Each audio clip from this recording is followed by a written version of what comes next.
All right, so I got High Point plus 8.5 against Purdue. Purdue has the tendency in the first round to get bounced sometimes. And also, I think High Point is one of those teams that could be on Cinderella watch. Plus, it's 8.5 points. Yale plus 7.5 against Texas A&M, one of the best three-point shooting teams in the nation, hitting at 38%. Grand Canyon plus 11.5 against Maryland. I think Maryland's really good, but I also think Grand Canyon has some athletes on that team. I think they can keep it within 12 points. Akron plus 14.5 against Arizona. Same goes. Just feels like these are some sleeper teams that if you play all four, I think that like maybe 3 or 4 of them will hit. Like, I hope I am not speaking that out of existence. But Jenks, do you feel yourself have a tendency towards like a certain way when it comes to betting this first round? I don't think I necessarily have one way that I bet. Now, I'm on High Point as well. I like High Point plus 8.5. I think it's a really good pick. It's something I have in my rundown right now, so I'm going to be on that. I don't trust Purdue at all, and High Point has a top 25 offense, according to Ken Pom. But I think what I do is I try to look at other metrics, and I'm not an expert when it comes to Ken Pom or other things that you can look at and say, okay, let me look at advanced metrics here, and maybe I can find an advantage versus the seeding. What I would say is take the seeding out of it. I think that's the one thing that I would say is that, of course, yes, if it's an 8-9 game, the lines are probably going to be tight, whatever. But I'm not going to worry about a 5 versus a 12 or a 2 versus a 15. If I like the team, I like the team and I like the number, but don't let the seeding get to you or don't let that influence your betting, because the number that matters is the number at the book. The seeding is all arbitrary. Oh, for sure. Believe the odds makers. Don't believe the Yeah, seed makers or for whatever sure. more eloquent term that should be replaced with. But for me, it's also about the format of the tournament because it's all about surviving and advancing. Do you think some of these teams are going to put their foot on the gas pedal, with some of these big spreads? That's why I'm kind of gravitating towards these games that have the spreads that are over like several possessions. Like, Akron getting 13.5 against Arizona. Like that one because Arizona can win comfortably and still not cover this number. We were talking about Tennessee earlier. I considered placing this bet. Wofford getting 18.5 against Tennessee. I feel like strategically this one kind of fits the bill of, hey, it's going to be a low total. Tennessee is Right. just going to want to survive and advance. But Wofford makes me a little nervous. I don't know. The guy that shoots the granny style and only shoots it like a 31% clip from the free throw line. What are we doing? I will absolutely lose my bleep if they don't cover because of this guy missing a free throw. So that makes me a little nervous. But Jenks, 18.5 points against Tennessee. Are you taking Yeah. Wofford here? Well, I admittedly have not done a lot of scouting on Wofford, but I would say this: the That's a money is coming number. in on Wofford. Yeah, it's a Mm-hmm. huge number. And also, I think when you talk about teams that are so defensive like Tennessee, I mean, that's their calling card, right? That's what Rick Barnes does. He always institutes great defensive mindsets and has great defensive play from his basketball teams.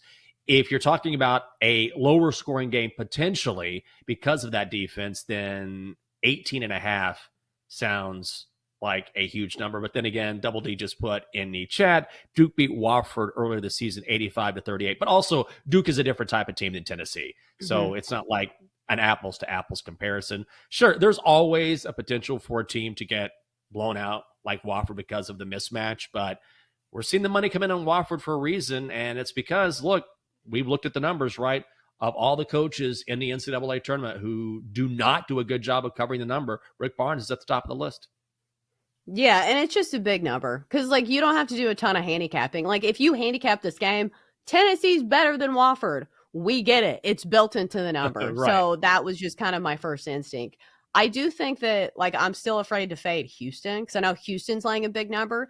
And on paper, you would say, hey, Houston's kind of similar to Tennessee in that they're defensive minded, but their defense feels like it's on another level. Like, Tennessee's defense is good, but I don't think I'm willing to fade Houston in any way, shape, or form, especially now that it sounds like they're going to be healthy going into the first round. So, Jenks, I haven't asked you, what games have you already bet on?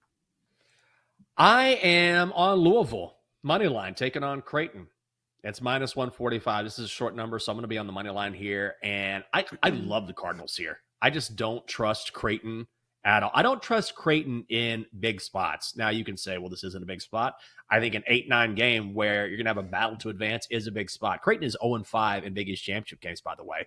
So the Cardinals have one loss in their last 12 games. That was to Duke in the ACC game or in the ACC tournament. Outside of that, they had an 11-game winning streak. So they have great guard play with Terrence Edwards and Chucky Hepburn. They're 4-2 against the number in their last 6. And this game is being played in Lexington. So I know it's not a home court advantage, but it's pretty damn close. It's like Duke playing in Raleigh. So yeah, it's not Durham, but you're going to have the majority of the fans there, and you have a team that is playing really great basketball with one loss, which is nothing to be ashamed of. So I love Louisville. Are you playing them on the money line, or how many points are they getting? I'm trying to look this up. I got them on the money line yesterday at -145. So it's a tight spread. So Creighton is getting 2.5 points. Okay, so Louisville, the favorites there. I was wondering where that line would be. Creighton is one of those teams that I feel like in March, I'm like, oh, Creighton, they're normally good. Then you look at their schedule and you're right. They've been like very up and down. Like you lose to Xavier, you lose to St. John's. It took double overtime to beat DePaul. Like that's not great. But they are a team that, has the best 2-point shooting percentage in America, I think. Oh, no, they're number 2. But still, they shoot 60% from the field. A really good shooting team, from the 2-point range. But still, they've been kind of all over the place. So I see where you're going on that one. Jenks, can I ask you about Texas? I'm kind of surprised where this line has gone. Because you see these teams, and I think this is a bigger talking point, teams that kind of have momentum going into March. Usually these are teams that I like to bet on. So Texas is getting, I think, 2.5, maybe 3.5 points against Xavier. Yeah. Do you like Texas getting some points here? Man, I kind of go back and forth, but I think I'm trying not to let my regular season bias get to me because this has been a disappointing season for Texas, right? They were very lucky to make the tournament. They were one of the last 4 in. I think Texas actually has a shot here. So when you look at the metrics and KenPom, these are 2 teams that are pretty much the same, but I think Texas is playing better basketball right now, and we saw them sort of show a little bit more offensive flow in the SEC tournament and got a couple of nice wins before finally being eliminated. They will have the best player in the court in Trey Johnson, and he can take over a game. I don't know if it's enough to have Texas move on and advance more than a couple rounds, but I think here you're talking about a Xavier club that I believe likes to shoot from long range, and if Texas can extend that defense and keep Xavier from doing that, then they'll have the advantage with Johnson on the court and an offense that has gotten better as the season has progressed. So I'm not going to bet it, but I see a lot of people sort of taking Texas in the points here, or maybe taking Texas on the money line. Texas money line right now, +125, is the most bet dog to win in any tournament game. So a lot of people are on the horns here. Ooh, and you can even get 3.5 at some places. So I do think that if they're getting 3.5 points, they're the hotter team. And that's another theme that I feel like needs to be touched on. It's not just the hot teams. It's the teams that have like a standout player that other teams are going to have trouble guarding. And especially if you come from a big conference where like Texas has NIL money, like they're not a talentless squad and they're going to have some ballers.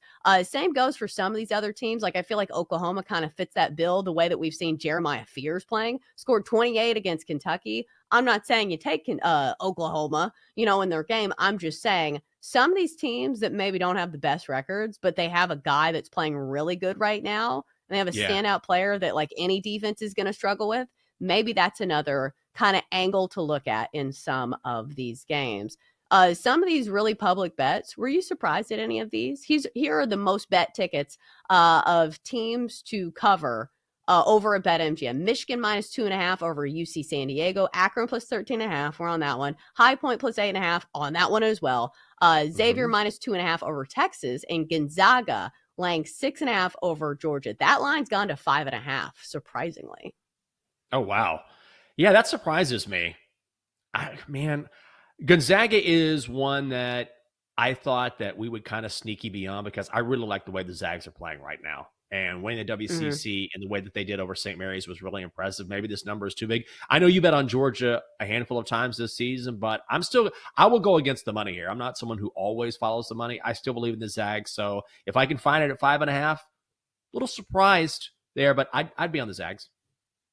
Yeah, the way they're playing, and plus, it's a team that's been battle tested in March. So it just Yeah. feels like it's that time of year, and they're an 8 seed, right? Like that feels almost like a travesty. It feels very unfair. Like the teams Mm-hmm. that get to face the 8 seeds of Gonzaga and UConn, tough draw there, brother.